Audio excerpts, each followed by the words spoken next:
مثلا میں خانگڑھ کے علاقے میں آ بیٹھا ہوں، یہ زرخیز زمین، یہ باغات، یہ نہریں، یہ پانی، یہ اللہ کی نعمت ہے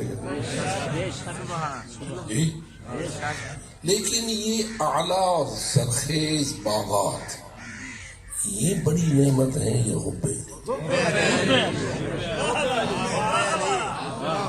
کوئی بڑے جاگیردار خان صاحب بیٹھے ہوں جن کے ہزاروں مربع کے باغات ہوں، میں کہہ سکتا ہوں اگر وہ حب علی پہ فوت نہ ہوا تو اس سے بڑھ کر غریب کوئی نہیں، اور جس کی جھکی بھی نہ ہو لیکن حب علی پہ فوت ہو اس سے بڑھ کر امیر کوئی نہیں۔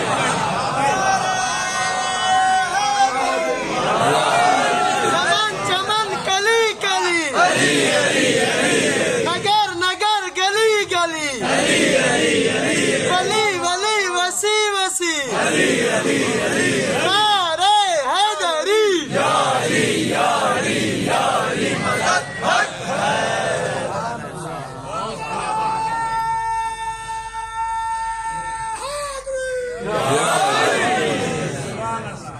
یہ حب علی ہے۔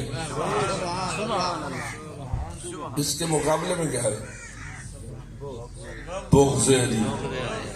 مقابلے میں کیا ہے؟ ہر چیز کی ایک ضد ہوتی ہے نا، تو حب علی کے مقابلے میں کیا ہے؟ بغض علی۔ اور میں ایمان رکھتا ہوں اور آپ کا بھی یہی ہے کہ اس کائنات کی سب سے بڑی گندگی اور نجاست کا نام ہے بغض۔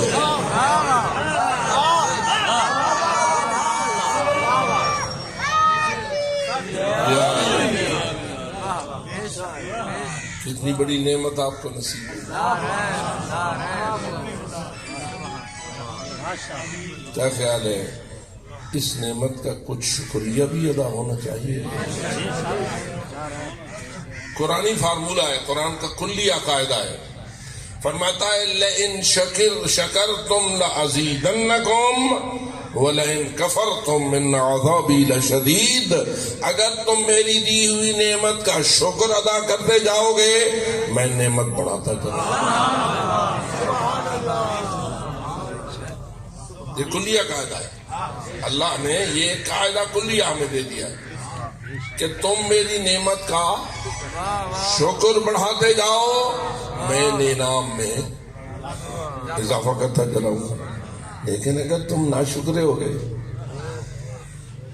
لئن کفرتم، اگر تم نے کفران نعمت کیا تو پھر یہ بات یاد رکھو ان عذابی لشدید، پھر جب میں عذاب بھیجتا ہوں تو وہ نرم نہیں ہوتا۔ اب ذرا اسی بنیاد پر دیکھیے اللہ کی سب سے بڑی نعمت کون سی ہے؟ ابھی جو بات میں کر رہا تھا، فتح والا سنجھا مربع زمین، 20 مربع زمین ہے، 100 مربع زمین، اتنی تولا سونا، 2-4 مانا جٹانا، یہ دنیا داروں کا کام ہے۔ اگر تو اللہ سے مانگنا چاہتا ہے یا علی مدد کہہ کر تو حب علی کی ترقی کو مانگ۔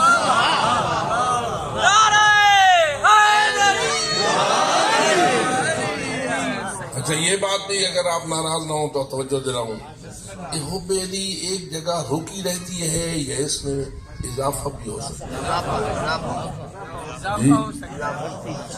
یہ بات ذرا تھوڑا جا روز جائزہ ہی ادا کرو، حالی اوہ کو جہاں جنا کوئی کل ہم تھوڑا جا اچھا تھی گیا۔ یہ جو مجلسیں ہیں ان کی کامیابی فقط اس سے نہیں کہ کس کو زیادہ پیسے ملے اور کس کو زیادہ نعرے ملے، کامیابی اس میں ہے کہ اس نے کیا امت کی محبت علی کے گراف میں اضافہ کیا ہے یا نہیں کیا۔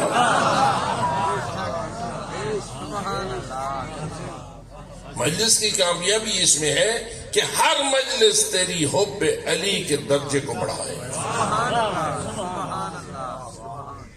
میں غلط کیجیے، اسد فتح نہیں گانتے، مجلس ٹنگی گئی ہے، کوئی نہیں سی تو پتہ وہ کیویں ٹنگی ہے جو نعرے زیادہ لگ گئے. برابر سے نبی بابا نعرے نہیں، تیری حب علی کا گراف جتنا بلند ہوتا جائے گا اتنی مجلس کامیاب ہوتی ہے. درجہ بلند. اسے کیا یہ ہو سکتے حب علی ودھے؟ سارے سلمان تک کہنے سے بڑھ گئے. ہم سارے ابوذر تو نہیں بن گئے،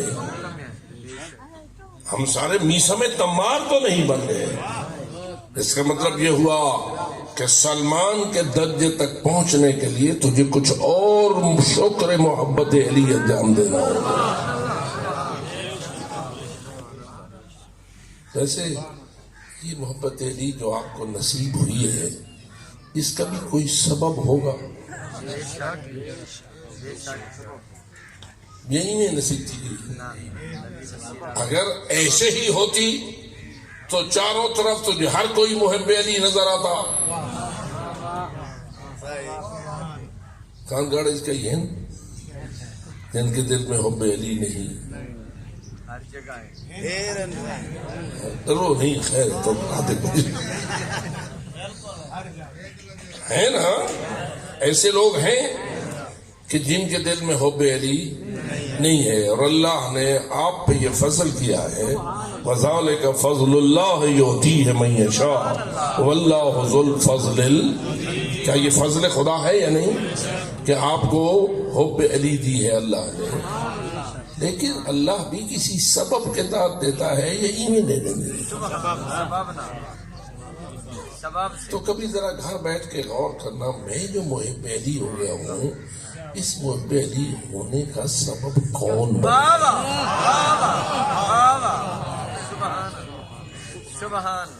جو تیرے محب علی ہونے کا سبب بنا ہے وہ تیرا سب سے بڑا محسن ہے یا نہیں؟ جی؟ اور اگر وہ تیری ماں ہے،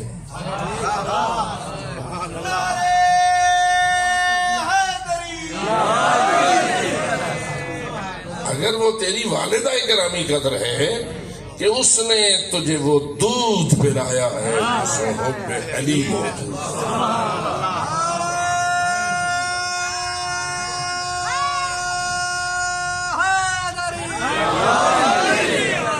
اس نے تجھے گود میں لے کے ایسی لوریاں دی ہیں کہ جن میں حب علی کا درس چلتا ہے.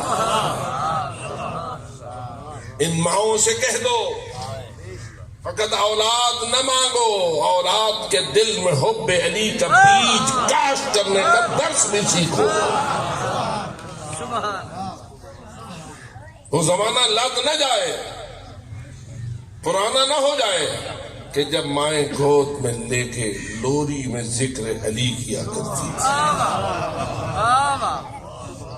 ہائی ہونی ہے باواز بلند صلی اللہ.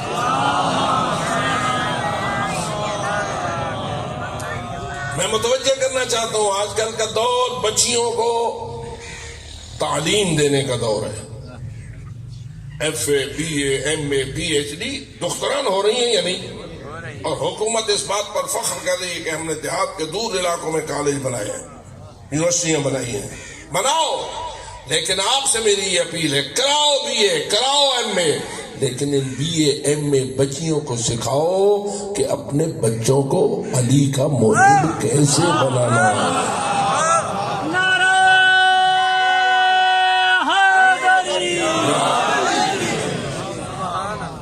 ماں تو ایک ان پڑھ عورت بھی بن جاتی ہے، ماں تعلیم یافتہ عورت بھی بن جاتی ہے.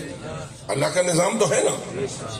تھاپیاں تھاپنے والے بھی ماں بن جاتی ہے، لیڈی ڈاکٹر صاحبہ بھی ماں بن جاتی ہے نا.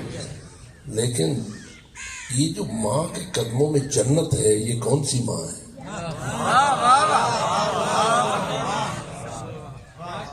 کبھی کبھی میں دیکھتا ہوں کہ بڑے بے وقوف پڑھے لکھے اونچے اسے میں اپنی اماں کو اتھا نہیں کھیلتا تھا دیہات رحم دا ڈا ہی نہیں آندا، بولن دا ڈا ہی نہیں آندا. میں آنکھ ہی نہیں سکتا یہ میری اماں ہے.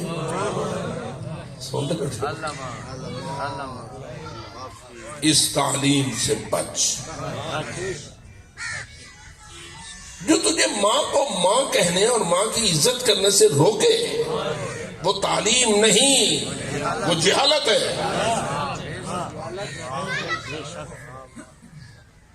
کیا سکھایا ہے تجھے محمد و آل محمد نے؟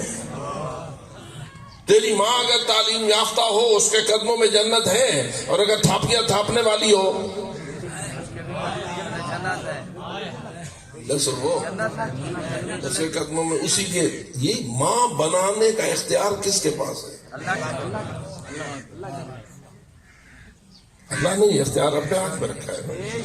جس کو چاہے تیرا باپ بنا دے، جس کو چاہے تیری ماں بنا۔ جس کو اس نے باپ بنایا ہے تو اسی کو باپ مانے گا تو اللہ کو مانتا ہے۔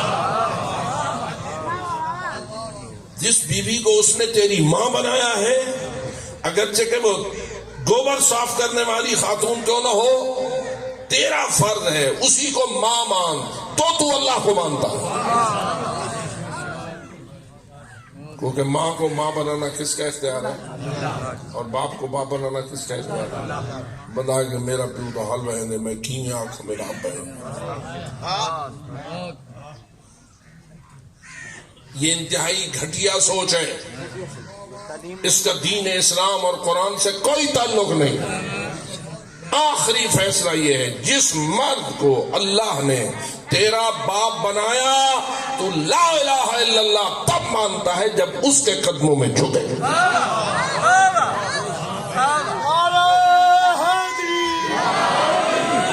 اگر تو اللہ کے سجدے دے اور اپنے باپ کو باپ نہ مانے تو اللہ بھی جواب میں کہے گا، جس کو میں نے تیرا باپ بنایا تھا تو نے نہیں مانا تو تو نے مجھے کیا مانا؟ کیا تجھے یاد نہیں کہ میں نے جس کو کہا تھا اس مٹی سے بنایا ہے میں نے آدم کو، تو سجدہ کر۔ ابلیس نے سجدہ نہ کیا، کیا کہہ کے سجدہ نہ کیا؟ میں تو اس آدم سے افضل ہوں۔ کیوں افضل ہے؟ ذرا غور سے دلیل دیتا ہے۔ کون؟ شیطان۔ دلیل ہی اللہ سے ہے۔ سنتے بیٹھے ہو؟ کس کے ساتھ گفتگو کر رہا ہے؟ اللہ سے۔ حکم کس نے دیا تھا؟ حضرت آدم کے سجدے کا حکم ملائکہ کو اور اس میں اس ابلیس کو کس نے دیا تھا؟ اللہ نے۔ اس نے سجدہ کیا؟ نہیں کیا۔ کیوں نہیں کیا؟ کہتا ہے انا خیر منہ، میں اس آدم سے افضل ہوں، یعنی ان میرے الفاظ سے۔ اللہ سیاں تھی اتنی گالی سمجھ نہیں آئی۔ دلیل کیا ہے؟ خلقتنی من نار وخلقتہ من طین، تو نے مجھے آگ سے پیدا کیا، آدم کو مٹی سے پیدا کیا، اس لیے میں اس سے افضل ہوں۔ اب ذرا دیکھ، اللہ نے پھر اس کے ساتھ کوئی مناظرہ نہیں دیا، اللہ نے اس کے ساتھ دلیل کا جواب نہیں دیا، بس اتنا کہا اخرج انک رجیم ان علیک لعنتی الی یوم الدین، نکل جا میری بارگاہ رحمت سے، مردود ہے تجھ پہ میری لعنت اب ہمیشہ کے لیے برسا کرے گی۔ ادھر سے کہتا ہے تو نے خلق کیا ہے، ادھر سے کہتا ہے کہ میں جو سمجھتا ہوں میں صحیح ہوں تو غلط ہے۔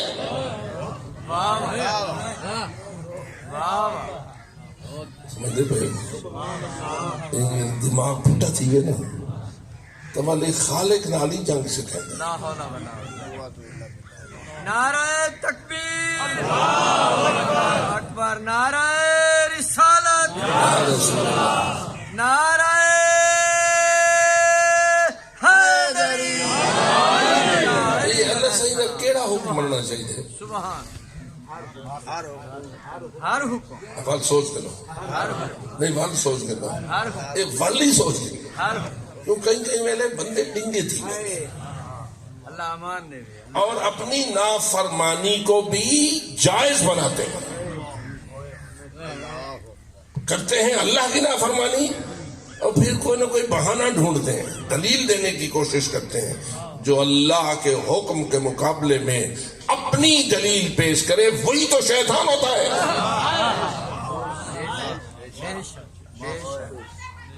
اس لیے کہ اللہ وہ اللہ ہے جس کو علی نے بھی اللہ مانا.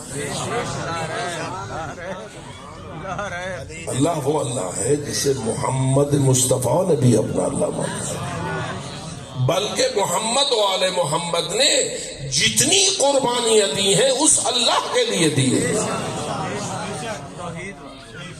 کسی اقتدار کے لیے نہیں دی, کسی کرسی کے لیے نہیں دی, کسی مال و زر کے لیے نہیں دی. قربانی کس لیے دی ہے؟ دین کے لیے. دین کس کا؟ اللہ. بس اللہ کے لیے دی ہے نا. ذرا میں کیسے آپ کو عرض کروں, حضرت علی اصغر سینے پہ تڑپے نا. کس کے سینے پہ تڑپے؟ باپ کے سینے پہ تڑپے. یرفرف علی صدر ابی کالطیر المذبوح, اپنے باپ کے سینے پہ ایسے تڑپ رہے تھے جیسے وہ پرندہ بھڑکتا ہے جس کی گردن پہ چھری چل گئی ہو. کوئی معمولی مصیبت نہ تھی. خبیث نے جو تیر مارا تھا وہ کوئی ایسا تیر نہ تھا جس سے بچوں کو مارا جائے. تیر تو ایسا تھا جس سے گھوڑوں کو تڑپایا جا سکتا تھا. تیر تو ایسا تھا جس سے جوانوں کو گرایا جا سکتا تھا. وہ جنگ میں مار لے آیا تھا وہ تیر. لیکن جب علی اصغر کے گلو کو اس کا نشانہ بنایا تو علی اصغر تو 6 مہینے کے لال تھے نا. 6 مہینے کا لال ہو, 3 دن کا پیاسا ہو, دودھ بھی نہ ملا ہو, پانی بھی نہ ملا ہو, تو بتاؤ علی اصغر کے بدن میں کتنی طاقت رہ گئی ہوتی. لیکن اس بدبخت ازلی شقی ازلی نے تیر کا نشانہ جو بنایا تو اب امام نے اپنے شہزادے کو تیر کے ساتھ جانے سے بچانے کے لیے اپنے باہوں میں جکڑ دیا. اب ہے سینے حسین اور اوپر تڑپ رہا ہے علی اصغر. میں کیسے کہوں, سینہ بھی پیاسا, بابا بھی پیاسا, شہزادہ بھی پیاسا. پیاسا شہزادہ پیاسے باپ کے پیاسے سینے پر ایسے تڑپ رہا تھا جیسے وہ پرندہ تڑپے. جیسے آپ مرغیوں کو دیکھتے رہتے ہیں کہ اس کو ذبح کیا جائے تو وہ تڑپتی ہے. علی اصغر تڑپ رہے تھے اور امام نے باہوں میں محفوظ کیا ہوا تھا تاکہ میرا علی اصغر زمین پہ گرنے نہ پائے, زمین پہ گرنے نہ پائے. تیرے مولا نے پھر کیا کیا, چند ہی تڑپے لی. اب کتنی دیر تک علی اصغر تڑپتے رہتے. جان میں تو طاقت تھی نا. انا للہ و انا الیہ راجعون. روح علی اصغر نے پرواز کیا, لیکن کس حالت میں پرواز کیا؟ مولا کے سینے پہ پرواز کیا. سینے پہ روح نکل گیا علی اصغر کا. اور جب مزاج بشر ہے, جب روح نکلتا ہے تو وہ تڑپنا ختم ہو جاتا ہے, بدن میں سکون آ جاتا ہے. امام کے سینے اطہر پر جب علی اصغر کو تھوڑا سا سکون آیا, امام نے اپنے سینے سے جدا کیا تو کیا دیکھا, جہاں تیر لگا تھا وہاں سے خون کی سیل بہ رہی تھی, وہاں سے خون کی سیل بہ رہی تھی. امام تیری عظمت کو سلام. امام ہے نا, جانتا ہے کہ ہر قطرے لہو کی قیمت کیا ہے, ہر قطرے خون کی عظمت کیا ہے. روایت یہ کہتی ہے کہ علی اصغر کے لہو کے نیچے تیرے مولا نے اپنا چلو رکھ لیا. چلو آہستہ آہستہ خون سے بھر گیا. جب بھر گیا تو امام نے اس چلو کو آسمان کی طرف پھینکا, اس کا کوئی قطرہ واپس نہ آیا. اور امام نے یہ جملہ بولا, اے اللہ, یہ مصیبت برداشت کرنا میرے لیے اس لیے آسان ہے کہ تو دیکھ رہا, چونکہ تیرے سامنے تیرے لیے یہ مصیبت برداشت ہو رہی ہے, اس لیے میرے لیے اس مصیبت کو برداشت کرنا آسان ہے. تیرے لیے ہر قربانی پیش کرنے کے لیے حسین تیار ہے. میرے عزیزو, یہ قربانی کوئی معمولی قربانیاں نہ تھیں. نہ علی اصغر کی قربانی معمولی تھی, نہ علی اکبر کی قربانی معمولی تھی. سب شہداء کی قربانیاں عظیم تھیں, لیکن ایک قربانی اس سے بھی زیادہ سخت تھی. اور وہ کون سی تھی کہ جب امام حسین کربلا کے میدان میں زخم سے چور ایسے پڑے ہوئے تھے کہ پتہ نہ چلتا تھا چاند نکل گئی ہے یا حسین مولا زندہ؟ آیا روح ختم ہو گیا ہے یا اب زندہ ہے؟ آپس میں کمانڈرز اختلاف کر رہے تھے، لیکن ایک خبیث تھا شمر ابن ذوالجوشن، اس نے کہا میں پتہ کر دیتا ہوں حسین زندہ ہے یا زندہ نہیں ہے۔ کیسے؟ تم اپنے گھوڑوں کو خیموں کی طرف دوڑاؤ، تم اپنے گھوڑوں کو خیموں کی طرف دوڑاؤ، ابھی پتہ چل جائے گا زہرا کا لال زندہ ہے یا زندہ نہیں ہے۔ روایت گواہ ہے جب گھوڑے دوڑے دختران زہرا کے خیموں کی جانب، تو وہ جس کے بارے میں معلوم نہ ہو سک رہا تھا کہ زندہ ہے یا نہیں، اسی مولا حسین نے اپنے کوہنیوں کے بل اپنے سر کو اونچا کیا اور فرمایا شمر، اگر تمہیں اللہ نہیں معلوم ہے اور تم عبادت نہیں مانتے ہو تو کم از کم عرب کی غیرت کا لحاظ تو کرو، ابھی میں زندہ ہوں، ابھی میں زندہ ہوں، میرے خیموں کی طرف رخ نہ کرنا۔ میں پوچھتا ہوں بتاؤ مولا کے قلب میں علی اصغر کی شہادت کا درد زیادہ تھا یا دختر زہرا کی چادر اجڑنے کا درد زیادہ تھا؟ یہی تو وجہ ہے جب مولا لاشوں کے درمیان کھڑے پکار رہے تھے حل من ناصر ینصرنا حل من مغیث یغیثنا، تو اس وقت روایت یہ کہتی ہے امام نے یہ بھی کہا اے میرے صاحبوں اور ساتھیوں کیا ہوا تمہیں؟ انادیکم ولا تجیبون، میں تمہیں نداؤں پہ ندائیں دے رہا ہوں، تم کیوں نہیں جواب دے رہے ہو؟ مجھے کیوں نہیں جواب دے رہے ہو؟ پھر خود کہتے ہیں اے حسین تجھے یہ کیسے جواب دے، ادھر چلے گئے جہاں سے کوئی واپس نہیں آتا۔ اور اس کے بعد امام فرماتے ہیں قوموا ایھا الکرام، او میرے عزت والے شہیدو ایک مرتبہ اٹھو۔ کیوں اٹھو؟ اس لیے اٹھو کہ تم ان خیموں کے پیچھے جو بیویاں بیٹھی ہیں ان کے پردوں کی حفاظت کرو۔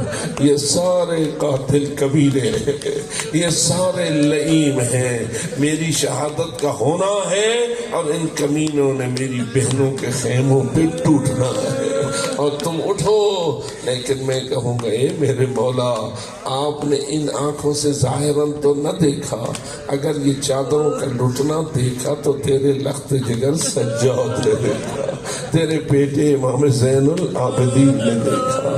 اللہ جانے وہ درد کتنا سخت تھا جسے امام سجاد نے برداشت کیا، اور یہ تو فقط شام غریبہ کا درد نہ تھا بلکہ اللہ جانے امام سجاد کے قلب کی کیفیت اس وقت کیا تھی جب اسے کوفہ کے بازار میں لے جایا گیا، جب کوفہ کے دربار میں لے جایا گیا۔ بس آخری جملے اتنا ہی کہہ سکتا ہوں، ایک مرتبہ اس دربار میں یا بازار کوفہ میں امام سجاد اکثر سر جھکائے رہتے تھے، سر بلند نہ کرتے تھے۔ ایک شخص آیا کہنے لگا اے سجاد تو بھی تو بنی ہاشم کا جوان ہے، آج اگر تجھے قیدی کر دیا گیا ہے تو تیرا سر کیوں جھکا ہوا ہے؟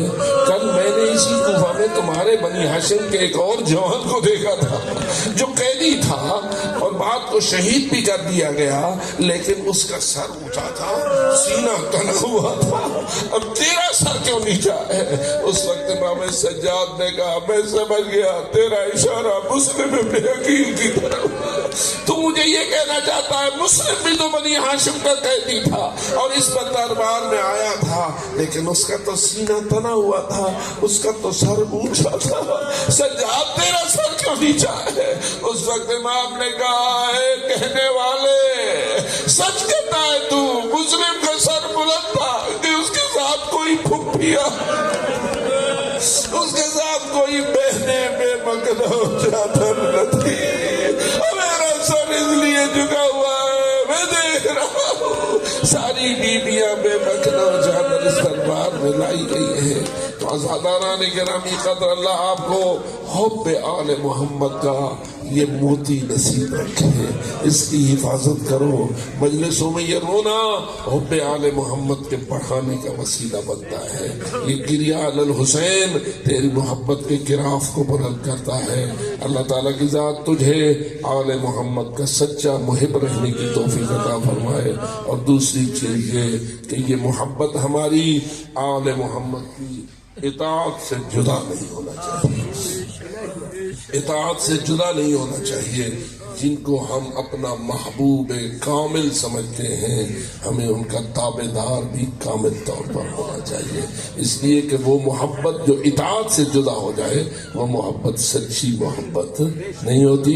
اللہ تعالیٰ کی ذات آپ سب کو اس خالص محبت کو مزید بڑھانے، شکر ادا کرنے اور ائمہ خدا کی اطاعت کرنے کی توفیق کامل نصیب فرمائے، اور جو غلطی ہوئی ہیں ان کی سچی توبہ کی توفیق عطا فرمائے۔ اپنے لیے، اپنے بزرگان کے لیے ایک سورہ فاتحہ۔